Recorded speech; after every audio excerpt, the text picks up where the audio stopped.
वो कस्बा जहां गुज़िश्ता दिनों गुरूब होने वाला सूरज दोबारा जनवरी में तुलू होगा। अमेरिका के इंतहाई शुमाल में वाक़े कस्बे में कई हफ्तों के लिए रात की तारीकी छा चुकी है। जी हाँ, वाकई अमेरिकी रियासत अलास्का के एक कस्बे यूचिकेविक में गुज़िश्ता दिनों गुरूब होने वाला सूरज अब जनवरी के आखिर में तुलू होगा। इस कस्बे में 18 नवंबर को रवां साल आखिरी बार सूरज गुरूब हुआ। अब इस कस्बे में 22 जनवरी 2025 तक रात की तारीकी छाई रहेगी, या यूं कह लें कि 64 दिन तक वहां रहने वालों के लिए सूरज तुलू होने का मंजर देखना मुमकिन नहीं होगा।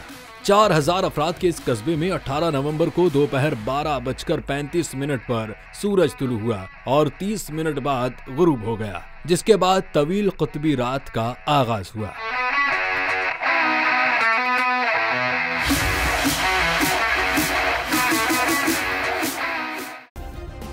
सब्सक्राइब करें और बेल दबाएं ताकि कोई खबर रह न जाए।